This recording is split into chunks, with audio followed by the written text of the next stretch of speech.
Hello everyone, Rest of Aquarimax here. Finally able to start. I did start earlier today than I usually do. You can see my dairy cows in their new digs.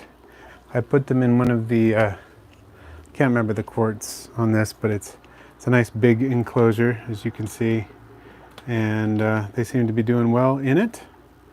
So we're going to talk about all kinds of isopods. We won't just talk about dairy cows, even though I love dairy cows. Looks like the chat's been going for a while. So I won't be able to catch up with all of it apparently. It won't let me scroll all the way back. Let's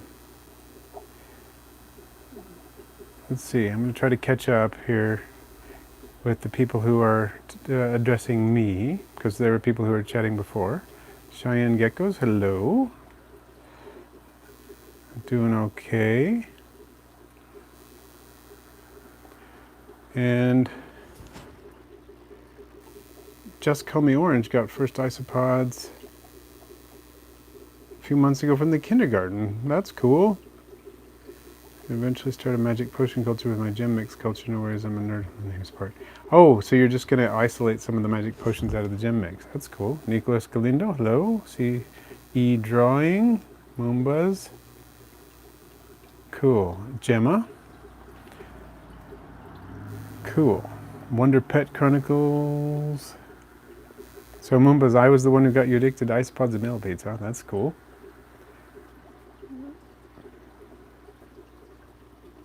And Gemma's working on the dart frogs. I do have those eggs, they're developing.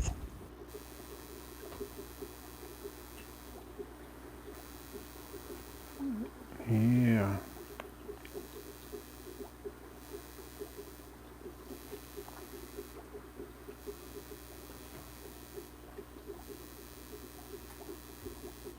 Trying to catch up everybody to see where you're joining into the chat.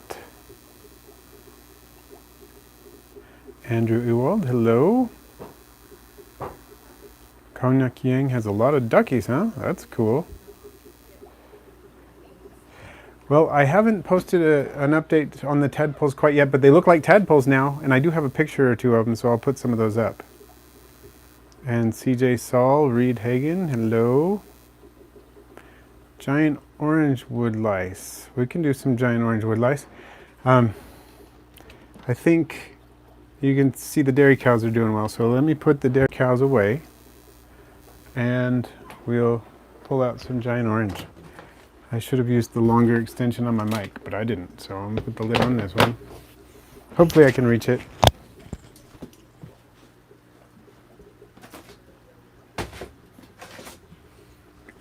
Now these are the Spanish orange, or the giant orange, or just Porcelio scabra orange. Take a peek at those. Let's see, probably most of them are hiding right now. There's a bunch of them there. Let's see. Of course, my colony of these guys is not as big as my dairy cow colony, even though this is one of my oldest colonies, but I've split it and, you know, done things like that. So, and I don't feel a huge need to produce a ton of these because they're not as popular as some of the other ones. Let's see. So hopefully this is the one you meant. Thorapods, congrats on the magic potions. So Just Call Me Orange. The gnats are not a huge issue as long as they don't get, like, they're not out competing the isopods. But if you feel like they're bugging you or they're out competing the isopods, then we do need to worry about that. So Beetle King, the chat with Peter from Bugs in Cyberspace was awesome. I really enjoyed it, and it's actually coming out this Friday. It's going to be my Friday video, so keep an eye out for that. Hellfire Exotics, congrats on the white duckies. Matt M, hello, how's it going? I'm doing all right. Armadillidium vulgari, welcome. Oh yeah, the notification, Gemma. Sometimes I do the notification if I have enough time. Sometimes I don't, but I do try to do it when I can. I want to show you now the. Let's see. I'm going to show my Porcelio laevis orange. They do get quite a bit bigger than the Porcelio scabra. They're a slightly different shade of orange, and they have a glossier carapace. to them, as you can see immediately. They're pretty cool. I like these too. Not quite as prolific as the dairy cows, don't get as big, not quite as active, but they're cool. Autumn Sky, howdy. Oh, howdy from Colorado, nice. Welcome. So, Cheyenne Jadal, I'm having a little trouble with my rubber duckies too, to be honest. So anyone who has some feedback on that, I mean, I have rubber duckies, but they're not like breeding extremely well or anything. I'm not even sure they're bred yet. Although my Cubaris red tigers are breeding. I noticed Monkey, at least one in there. So they are breeding. Moombas, how's your night gold doing? Can I buy some yet? I do have them. I just feel like they're not fixed. The strain isn't very well fixed. I mean, I get a lot that are decent, but they're not all that great. I don't know. I would be possibly open into selling some. I'm just, as long as, you know, whoever bought them knows that the strain's not fixed, and so they're not going to produce like what they necessarily look like. And Dexter, that is very true. They are the family of the ones I sent you, because that's where I took them from. So very, very true. Hello, Nicholas and Jordan. Howdy. And welcome. I'm so excited for the secret, Jordan. I'm not going to spill it, but I'm really excited. Let's stay until 3 a.m. in the morning. What time is it where you are, Nicholas?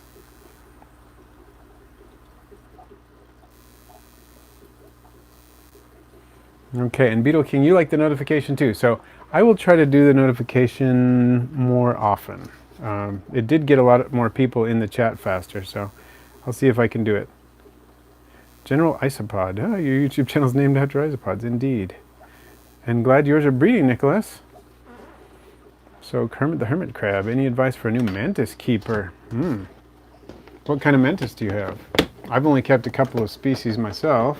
I have successfully raised a couple of species, but only a couple.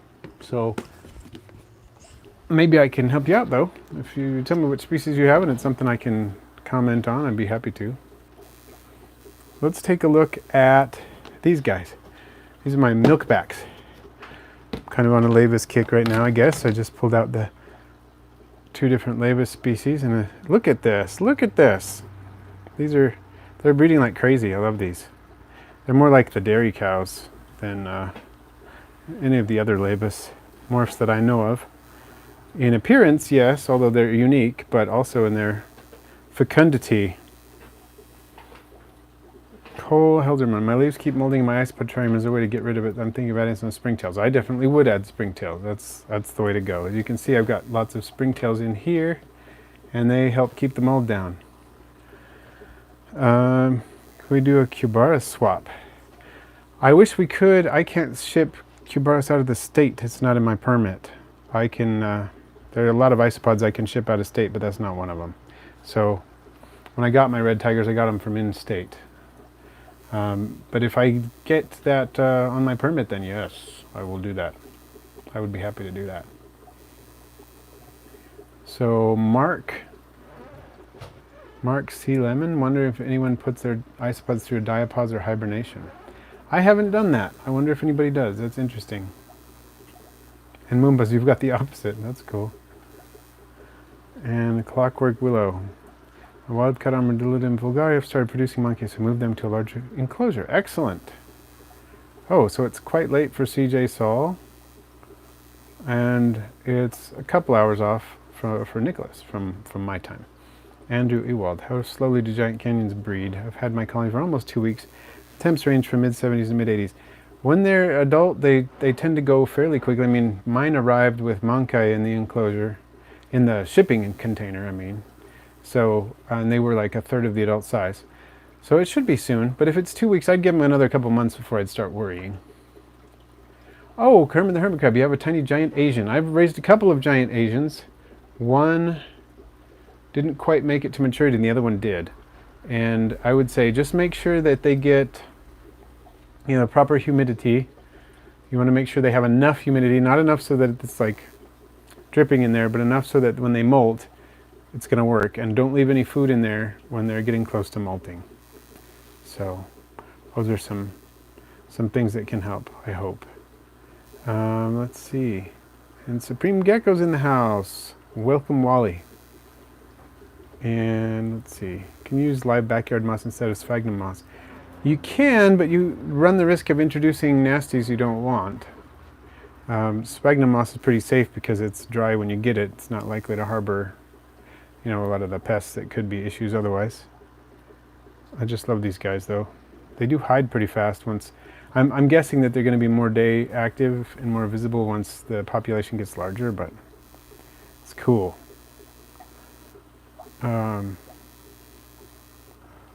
Let's see, catching up.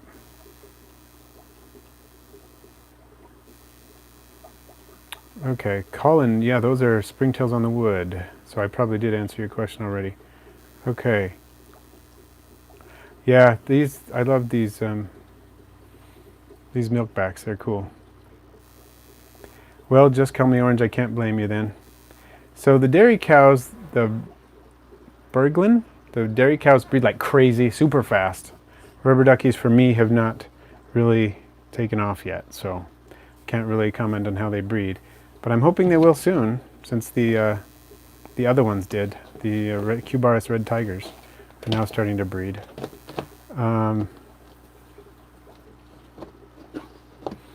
And thank you, Supreme Gecko, for the like spike. It's working. I've got 25 so far. My late Chinese mantis spikes to make an infertile egg case. My family's also gotten several mantis egg cases bought online to hatch. Yeah, I hatched one, was it last year? Yeah, last summer. I hatched a mantis egg case, and that's not the first one I've hatched, but hatched one last summer, and they're fun.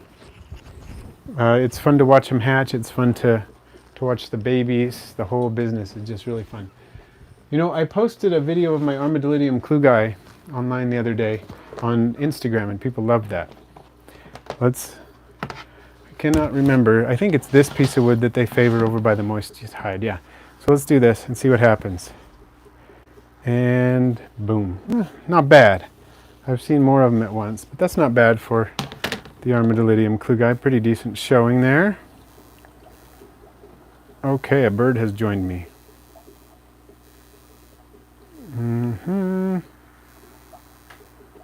So trying to catch up here.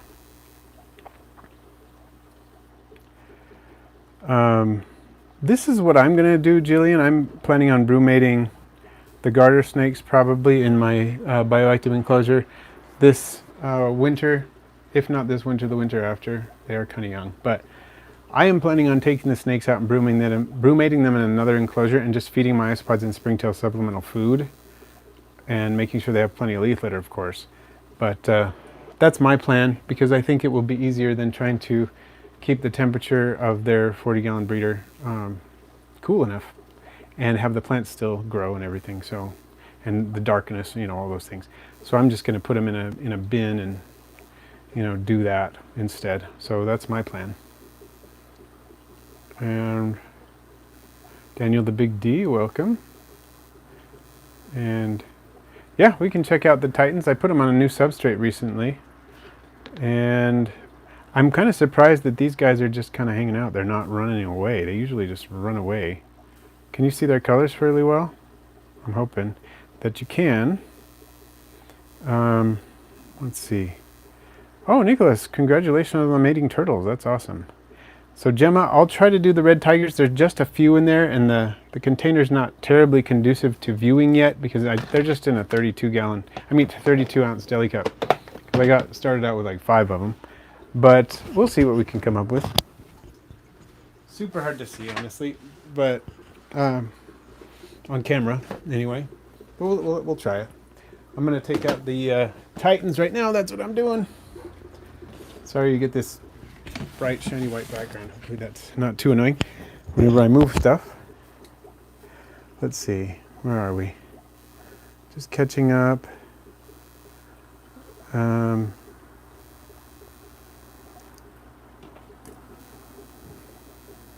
Hello, Parenti666.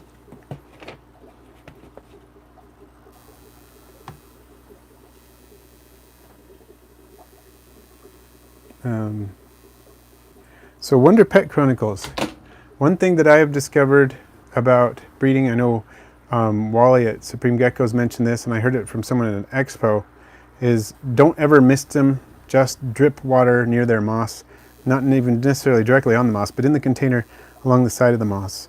And Wally has suggested that, and that works great. And for mine, it got me getting them breeding without any die-offs once I started doing that.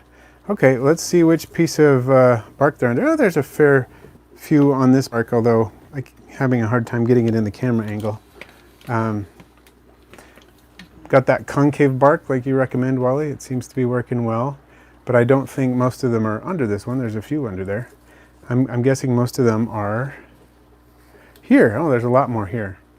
Yeah, and a lot more on the ground too. But yeah, these are my Titans. There's a few really little babies, but oh my goodness, there's another Porcellia orange. I just changed out the entire substrate recently and thought I had gotten rid of all the Porcellia scaber orange in here, but I hadn't apparently. So there you go. Now I took it out. Hopefully that's the last one. So trying to catch up. Hopefully the bird's not too loud. Let me know if it does get distracting. Whoa. Any tips on how to get isopods to breed? I live in southern Wisconsin. I have hungry ants to feed. What kind of isopods are you breeding? Maybe I can help you.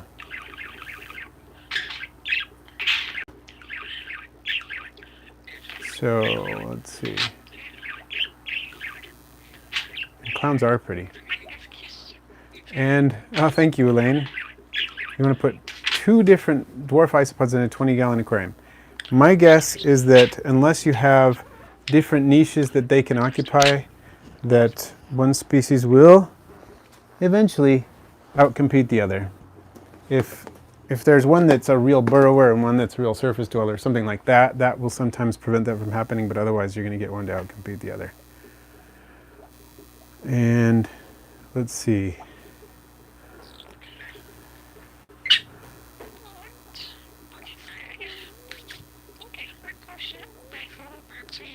And okay, still catching up, folks.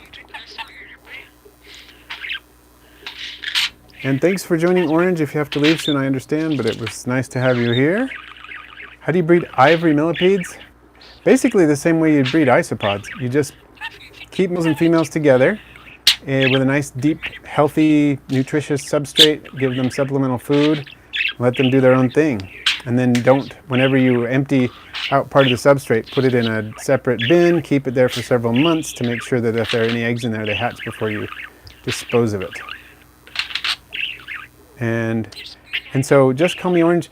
Misting clue guy is generally not a good idea. And like Porcellia, giant Porcellias like these, I don't mist them either. I just pour water in their mossy area, and that works well. Let's see.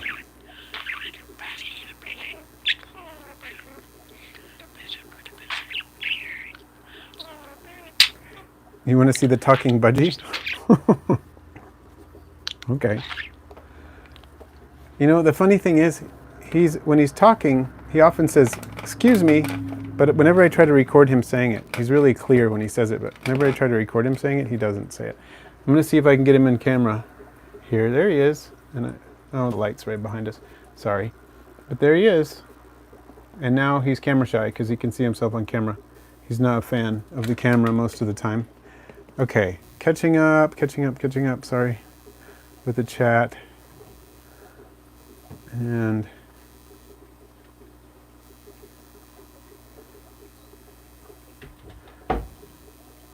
okay, I found a way to bring my isopods to college. Awesome. Does anyone have any recommendations for successful breeding of Cubaris species? Anything different than Porcellia or Armadillidium? Well, I wish I could tell you.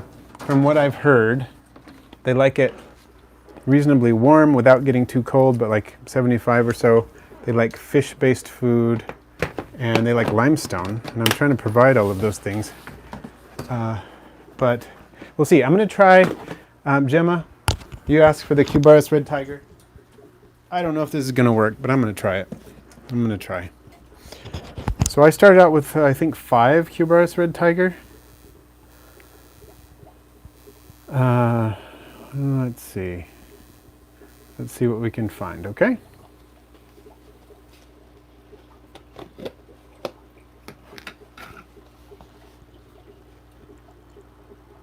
You see anything at all in there? Sorry, it's really hard to focus. Oh, there's a baby. There's a monka. A couple of monkey. Did you see those? A little hard to see, but there's an adult. A couple of adults running around, and I did see a couple of monkey. Oh, there's a monka to the right. Oh, there's a couple of them. So that's something.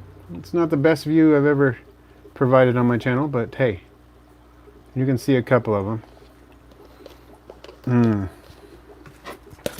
I got dirt everywhere, but that's okay. So it worked. And let's see, catching up. I usually bake my leaves, Dexter, and my bark. I bake them. I don't usually boil them. Let's see. How many isopods is a good number to start with? Started mine with 12 to 24 various sizes. I'm getting about 12 more to add to it. That's generally good. I mean, depending on the size of the enclosure, to some extent, the more the better. But you can start with, you know, I've heard of people starting successful cultures with one gravid female. I can't remember which one I was grabbing now. Totally gone out of my mind. Oh, I don't even remember if I was going after a specific one. That tells you how my brain's doing today, I guess. Let's look at these guys, because they got a lot of monkey in them too, and I love it. And this is one of my favorite species. So catching up on the text.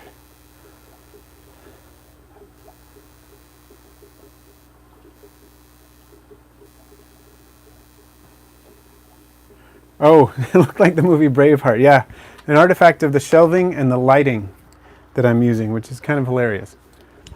But it did kind of look like that. Like, it looked like a picked kind of. See here my Armadillidium gestroy, or yeah, gestroy. That's what I've settled on calling them, gestroy, because there's an E after the G, so it tends to do that in many languages. I'm not sure what language the name came from originally, but let's see. You can see some monkey running around there in with the springtails. There are a lot in there, I noticed the other day, but I'm just not seeing a lot of them at the moment, but that's cool. I just love the colors on these. You've probably seen, if you watch my videos a lot, you've probably seen my recent video on these as the possible best pet invertebrate. Let's see, catching up. Have you ever worked with feather millipedes? I did briefly. I unfortunately lost them not too long after I got them, but I would be interested in trying again if I can do that at some point. I think I could do better now. That was a while ago. You have dwarf whites. If so, can we see them? Dwarf whites. I do have dwarf whites. A lot of dwarf whites. Well, let's see how many I actually have, because I sold a ton recently. They're popular and not very fun to harvest. But here's some. Hold on just a second. I'm going to move my dairy cow enclosure because I'm kind of paranoid with dwarf whites getting too close to anything else. Just because they're parthenogenic, it only takes one. I had in the past, it's been a while, but had in the past, some of them just show up in cultures where they don't belong, and that causes problems. So, in fact, I never actually purchased a starter culture of these. They showed up in a culture at some point. Shortly after I purchased some other isopods. I think they showed up in every other culture that I had purchased. There's some, ooh, the lighting's bad, but you can see a bunch of dwarf whites running around. Well, some of them are playing dead, and some of them are running. There you go. Oh, did you just hear the bird say, "Excuse me"? I love that when he says that. Let's see.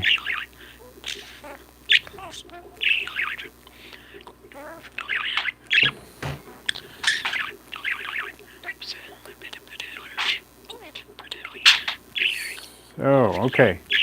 So Grayson, hello. Caitlin, I just recently started keeping isopods and love them. I'm just so happy that I share this love.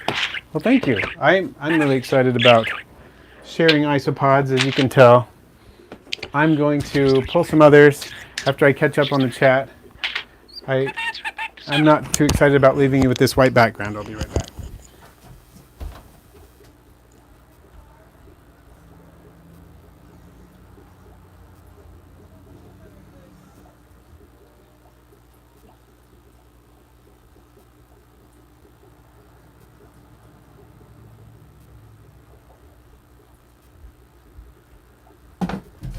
Okay, I am back.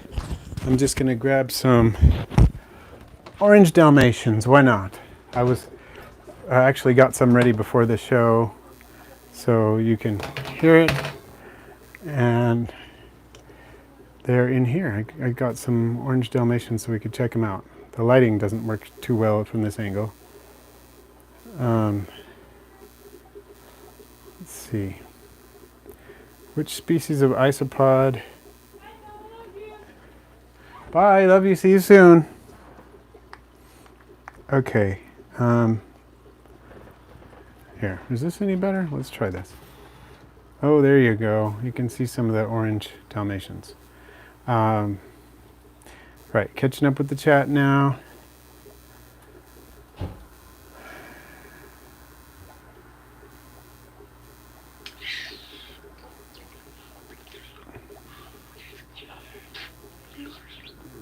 Okay, just catching up. Which isopods are easiest to keep? Well, dairy cows are up there for ease of keeping. Porcellio scaber are super easy too. Those are some easy ones. And some that I would recommend.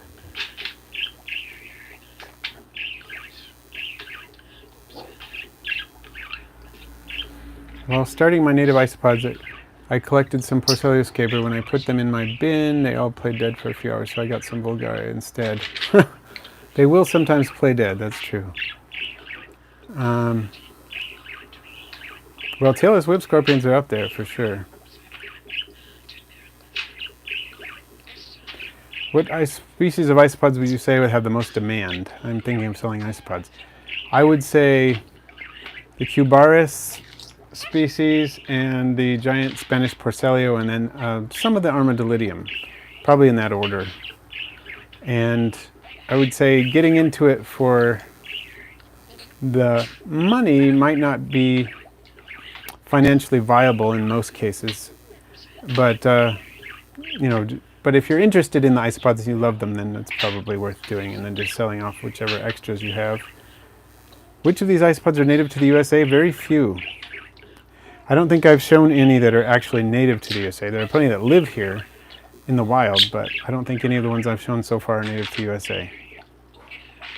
Surface active species, Basmati Rage, dairy cows, almost, and Porcellio ornatus. So Porcellio laevis dairy cow and Porcellio ornatus are two surface active species. And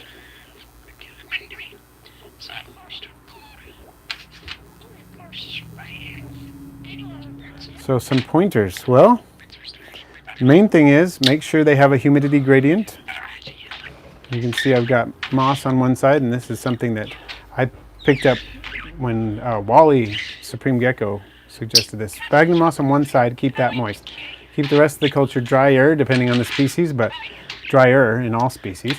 And then give them plenty of leaf litter all the time. Make sure they have a calcium source. Make sure they always have some decaying wood to gnaw on. And make sure they have proper ventilation. And that should do it for you.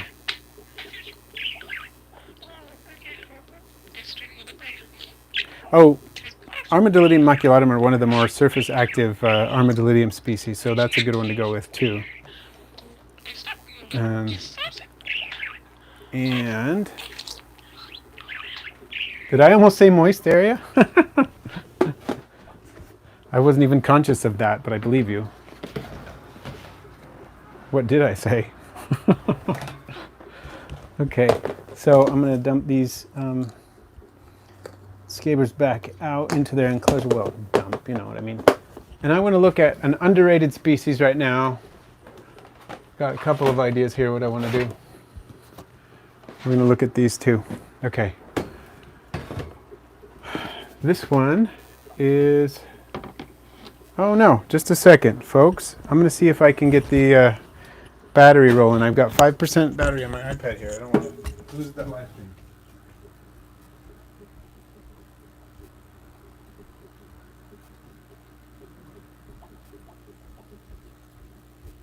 Let me see if I can do this. Sorry, this is always such a crazy thing. But let's see if we can pull this off, huh? I can't reach from there.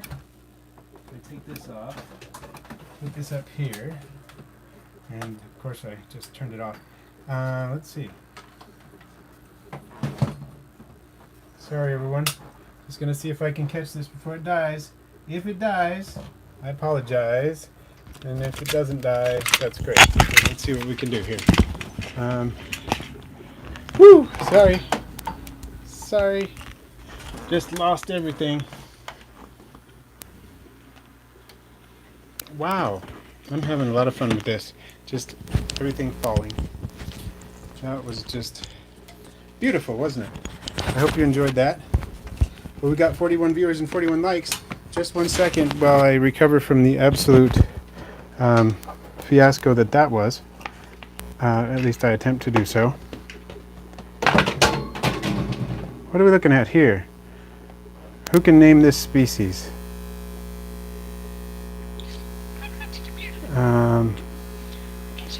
Let's see.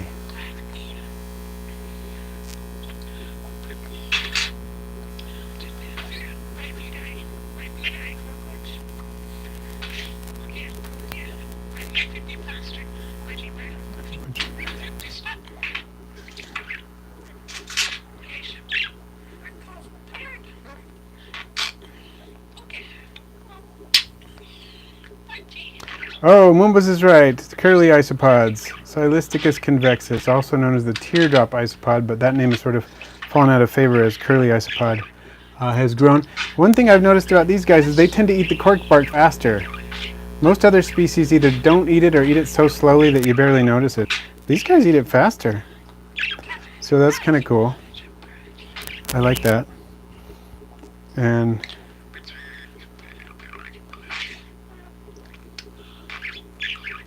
And Matt Stanton, well thank you. I'm glad that I helped inspire you to build a terrarium, that's awesome. And yep, this is indeed Silisticus convexus, for those of you who guessed that.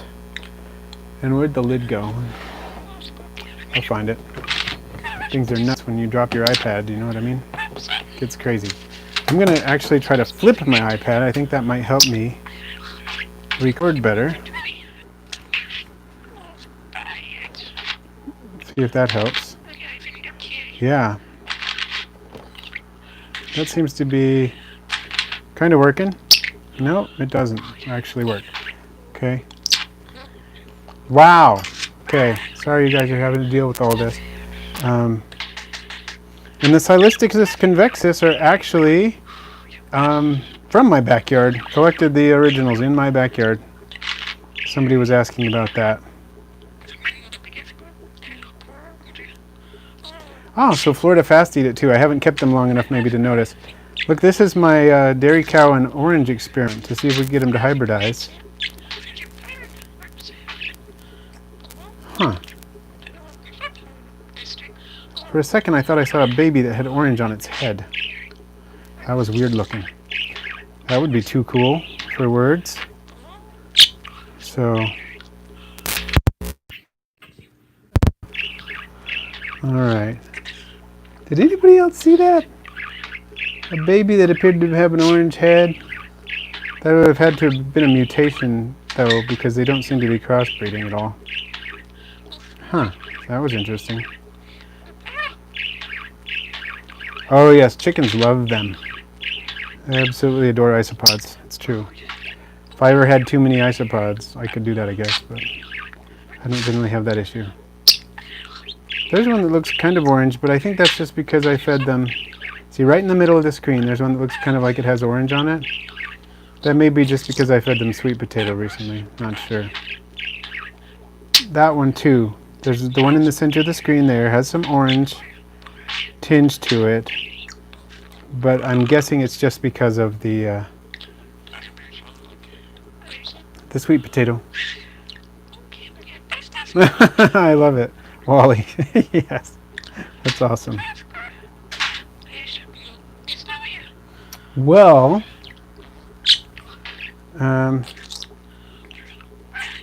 let's see. You think there's some convexus in South Jersey in the wild? I'm not sure in the environment, but maybe I'll do some searching if there's a possibility. I wouldn't count it unlikely. They are widely distributed in the U.S., so I wouldn't be too surprised if they do exist there. If they exist where I live, there's a pretty good chance they exist in South Jersey because they're not a very hospitable environment for isopods here, and it's probably better off where you are, so I wouldn't be too surprised if they're found there. You know, the funny thing is I've only found only one other Silisticus convexus in my state, at least since I was capable of distinguishing between species, besides that group in my backyard, and I collected, I don't know, maybe a dozen or so a few years ago, and now I've got hundreds, of course, and I've sold quite a few of them. So I wonder if there are any giant Spanish isopods that are surface active other than P. ornatus, of course.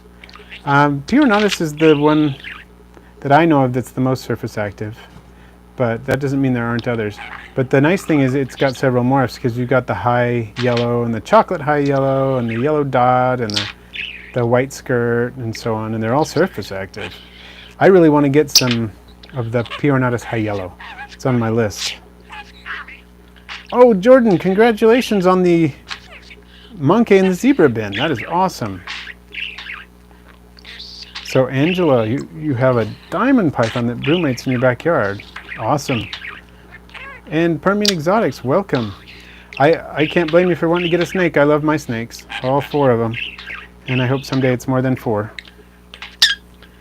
So Kermit the Hermit crab, are there any aquatic lizards that aren't massive? Yeah, at least semi-aquatic lizards that aren't massive. The Shiniosaurus, the crocodile lizards, don't get huge. They spend a lot of time swimming in water and so on.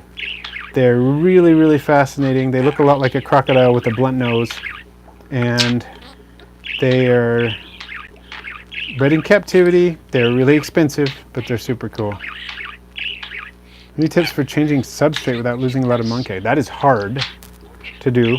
About the best you can do is use a sieve and things like that, and then keep this substrate around and feed it in one corner for a while with some kind of hide in that corner, and then just periodically go through and get out what you can. That's what I would say.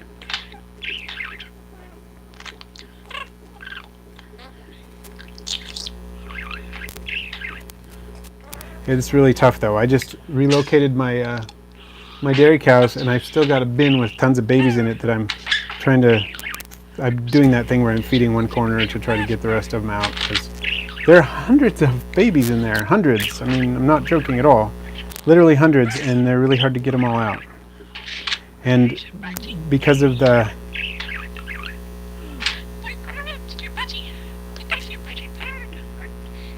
Did you hear him say budgie, budgie, budgie bird, or whatever he said? He's a funny guy.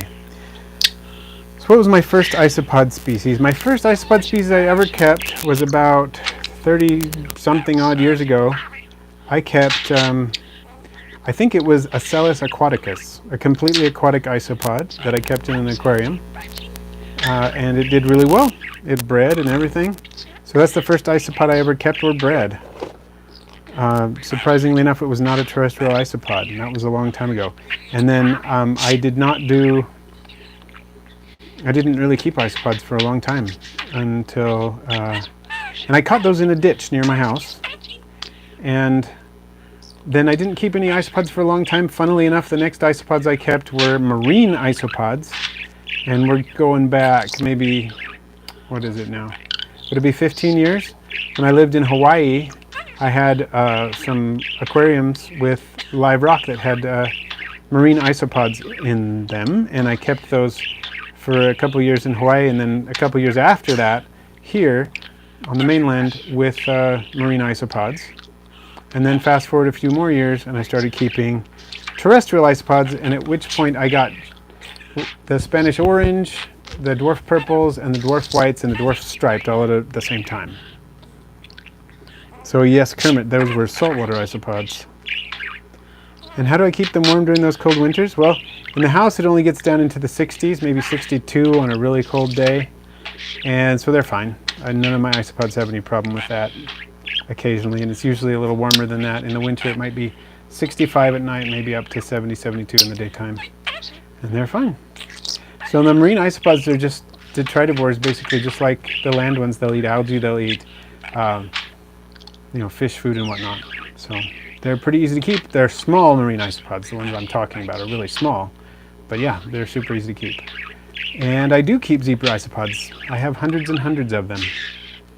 So if I didn't have to keep my iPod plugged in from now on because it was dying, I would totally show you some. But I'll show you some in a future live stream for sure. I do have videos featuring them. And so there are many, many marine isopods, thousands of species, and some are big and some are small.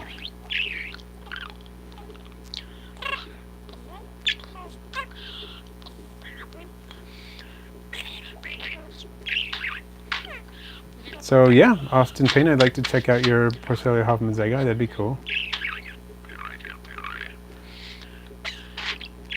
So yeah, you'll be okay with that temperature. Oh yeah, you could do a melanophile, kind of a Berlese funnel.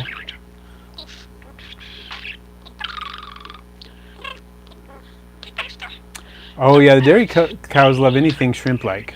Totally. That's a good way to go with them.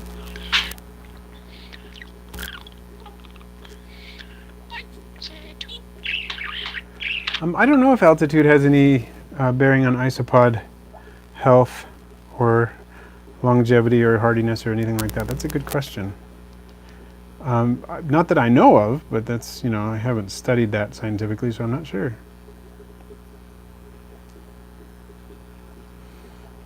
And they do, yeah. They are crustaceans like triops. Grain mites, young lad. Yes, I have dealt with grain mites, but it's been a while since they've been a problem. But when I first started, I did have some grain mites, and generally, once you get the colony going with a lot of springtails and everything the way it needs to be, and you're not speeding too much extra food, the isopods and the springtails tend to outcompete the grain mites, so not a huge deal. Which species of Cubaris would you say would have the highest demand? Well, rubber duckies are certainly up there still, even though they've been in the hobby for a while and are, they've been going pretty well for a while. But some lemon blue is another big one. But I honestly don't keep up with them that much as far as which species is the highest in demand, just because, one, I can't ship Cubaris, and because I can't ship them, they're not a priority for me in terms of purchasing. I'm trying to just get isopods that I can ship. So, yeah, so I can't say a ton about that. And oh, I love triops too. I've raised them many, many times successfully, and a lot of other vernal pool organisms that are related, and they're very cool. So, Butcherbird, have you seen the egg klugi egg versicolor hybrids that Orna has for sale? I have not, but I've read about them a little bit. In fact, I think I read a little bit about them today, and I was intrigued by the idea. See, this one looks like it has orange on the top of it, this dairy cow, but I think that's just because it's got sweet potato in its system again. So I haven't heard about them other than today. Today was the first I've heard about them. They sound intriguing. I'd like to hear a little bit more about it. So Kermit, you can totally put triops in a proper aquarium. They won't survive long because they don't survive long anyway, but they will survive for quite a while in a proper aquarium as long as there's nothing in there that will eat them. Wow, that is so cool, Angela, the diamond python. I wish I lived in a place where there were 13-foot snakes in my backyard. Triops are a kind of vernal pool crustacean. They're related to brine shrimp, but they don't look anything like brine shrimp, but they are related to them, sort of. And so they hatch from dried eggs. 100% prevent grain mites? Well, not exactly. But like I said, if you have the proper setup and you have springtails and everything, you'll eventually get to the point where they're not a problem. They might show up occasionally. I get soil mites in my isopod enclosures, but I haven't had grain mites for a long time. And I do have giant canyon isopods. Can't get them out right now because I'm charging my iPad, so I have a very short leash, so to speak. And yeah, you should try shrimp. I keep Neocaridina shrimp, and I keep Halocaridina shrimp too. They're pretty cool. And Mr. E. Finn, you found a tiger centipede. Awesome. So Susanna Guin, you said you can't ship Cubaris as their permit exclusion dependent on states.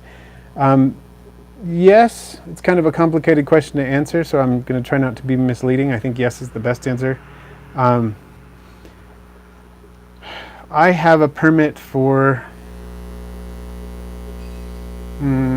something like to ship approximately 13 species and then to keep maybe 18 species or something. So have them shipped to me. But yeah, it's kind of complicated, but there aren't Cubaris on either one of those permits. So do you catch wild springtails or is it best to buy them? I would buy them because you can introduce nasties into your enclosures otherwise. And yeah, that's what I would do. Dog kibble is often a source of grain mites, yes. And I would just go ahead and buy the springtails. I think it's safer. Orchids in a vivarium. Actually, yeah, I've had an orchid in my vivariums for the past 7 years or so, just one, like a dwarf orchid. It's flowered for me from time to time and produced little pups, and so the original is gone, of course, but I've had pups of it, and it's cool. I have it in a crested gecko vivarium now. It was originally mourning geckos, then it was with the dart frogs, and I moved it into the crested geckos because I found it wasn't doing as well in the more humid environment of the dart frogs. So I like it. It's pretty cool. Produces seed heads every year after it flowers, and the seed heads never do anything. I never get any sprouts from it, but I do get the pups off the side of the plant. So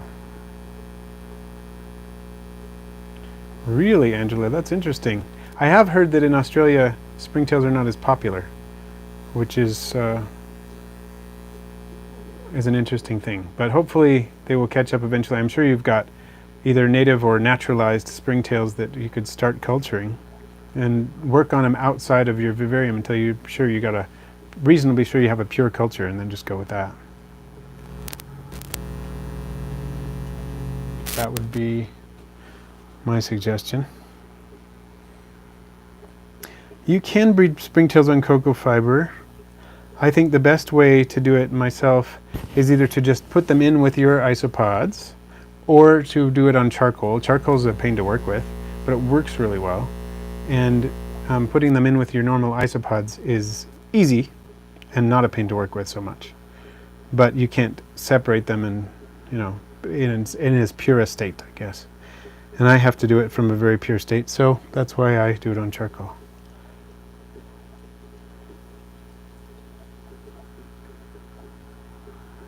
I think, Gemma, it's a good idea. You should look into that. I've seen other keepers do it.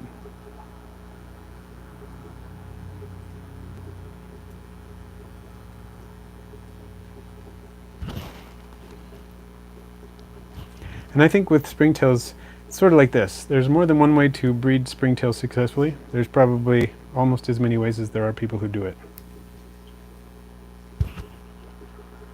Yeah, charcoal is a pain to work with for a lot of reasons. One is the dust, and you really don't want to be breathing the fine dust in. One is that it's super messy. But I like it because, like I said, it's a pure culture. You just got springtails and nothing else. It's easy to set up, and they last forever. The cultures you set up that way last forever.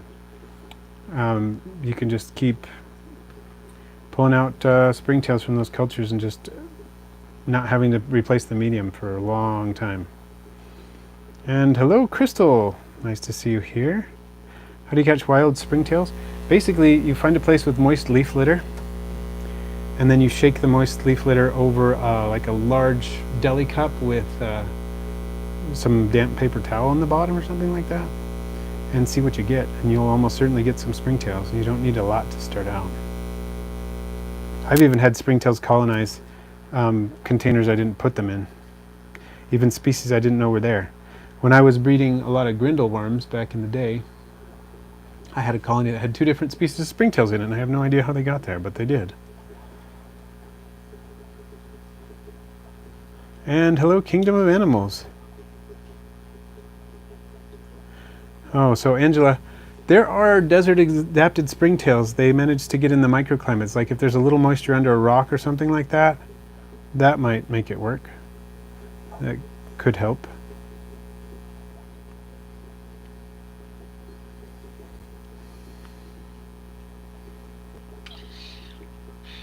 Yes, and I've had wild springtails in worm bins too. So yeah, if there's a little bit of damp under a rock, that might be a way to go.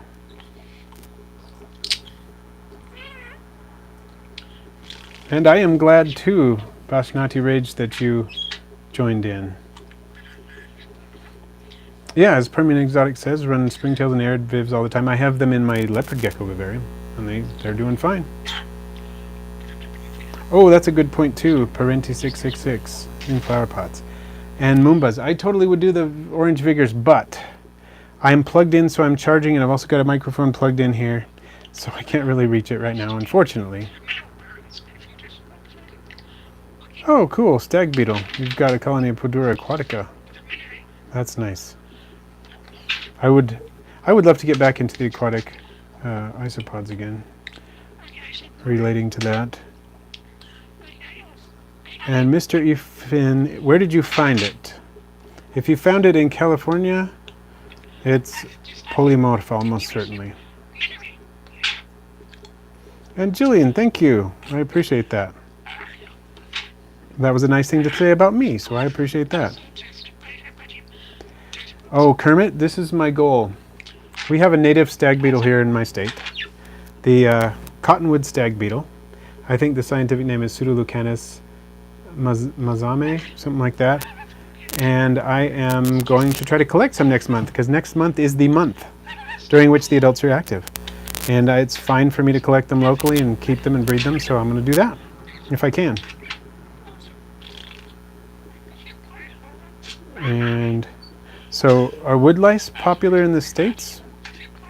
Yes, as pets, yeah, a lot of people. Okay, Colorado. If you're in Colorado, it's probably a Scolopendra polymorpha. You do have some Scolopendra heros there, I believe, but it's unlikely that. It's not a Morsitans, though, because they're not native to Colorado. Damien, welcome. And Moombas, I don't have the sunsets, but I would like the sunsets. They're cool, but I don't have any. And the update on the rubber duckies is that I still have them, and hopefully they're breeding, but I don't know for sure. I need to check on them again. I try not to bug them too much. They don't seem to like it, but my Cubaris red tigers are breeding. Produced some of those, so I showed some of those earlier in the stream, so I'm glad about that, and hopefully that's a good sign that my rubber duckies will be reproducing soon. Oh, wood roaches. Oh, okay. I'm not a fan of, well, not that I'm not a fan. I'm not an expert on roaches because my wife's not a fan of roaches, and so I can't keep any. So I don't really know. Yukiona, hello. They're making an isopod tower to get out. Yeah, I wouldn't put it past them. They come up with all sorts of things. I do really like the contrast of seeing the oranges and the whites together, the dairy cows. But as you notice, the dairy cows are totally outcompeting the oranges. They're not completely obliviating them, but you see far fewer maunkai among the oranges and just far fewer individuals. And I did seed this colony with the same number of each. So for what it's worth, I've heard people say theoretically if you put them both in the container you'd get equal numbers of each and do well, kind of thing, but it doesn't happen because they can't, they don't interbreed. So, oh, I have got to take off. My daughter has a recital and I need enough time to get there, a little bit of wiggle room, so I better go. But stag beetle dairy cows like both rotting wood and leaf litter. That tends to be true for all isopods. I'd give them both if you can. So I must go. Thank you all for joining in. We got 54 likes. That might be a record. Thank you everyone for joining in. Stay healthy, stay safe.